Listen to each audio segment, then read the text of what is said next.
Okay guys, back with a tabletop review. I say back, I don't know if we've ever done a tabletop review. Nevertheless, we're in the kitchen with Skip, and not going to talk about guns today, but what's in the gun? Well, trigger.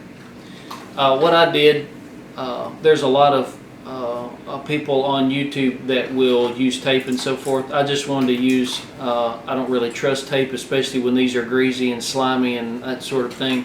So I used a couple of zip ties to hold all of that together. I've never really looked at it that close, but there's a lot of stuff in there. Don't want that coming apart. So,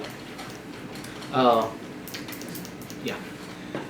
So the trigger is not the best trigger, right? Well, it's not designed to be a competition type trigger. They want to mimic full auto because everybody wants full auto, but nobody wants to pay $15,000 to $40,000 for it, right? Okay. So, got to looking around to see what might make this trigger a little better. And I ran across Trigger Depot. That's right. They sent me not one decal, but two decals, and even a morale patch like those.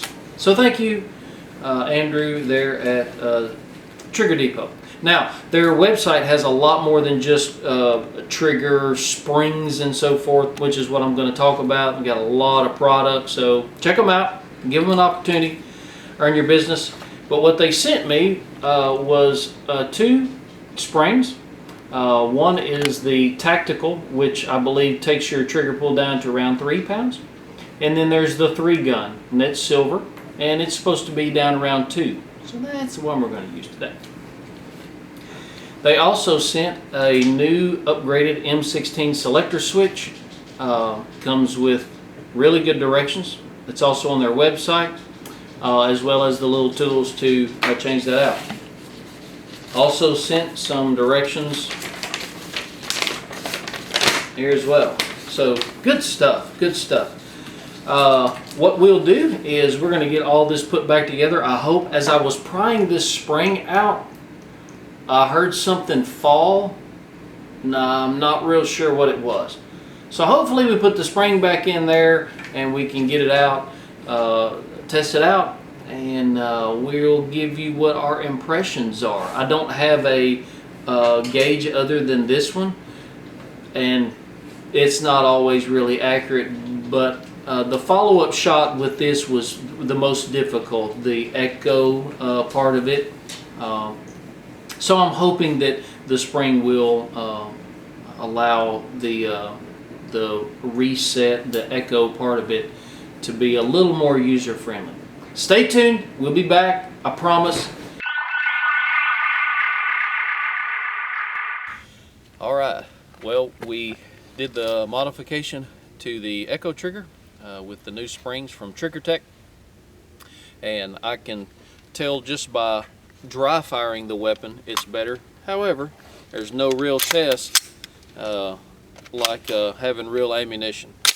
So I'm just going to shoot a few times just to give you my impression. I'll shoot a couple with a just a single fire, and then I'll do the echo mode and see if what kind of difference I can really feel. I don't have a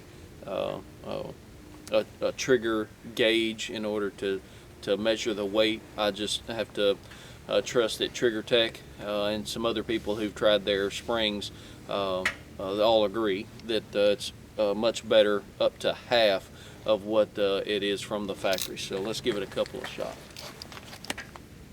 Oh, I'm really not shooting anything, so.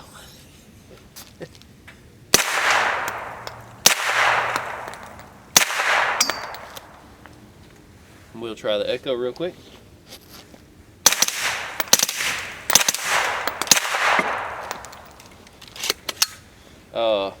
That is a huge improvement. That is a huge improvement. The way it feels, much smoother.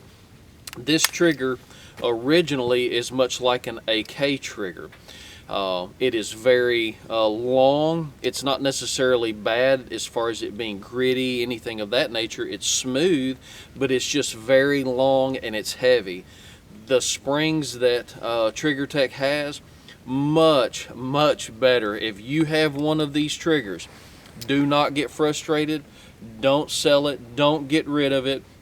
Just purchase a couple of springs and it will change your mind, I guarantee you. So thank you to Trigger Tech for sending that to us, allowing us to video, and wow, just a much better setup. So I'm very pleased with the Echo Trigger that we have here now today. So you guys have a great day.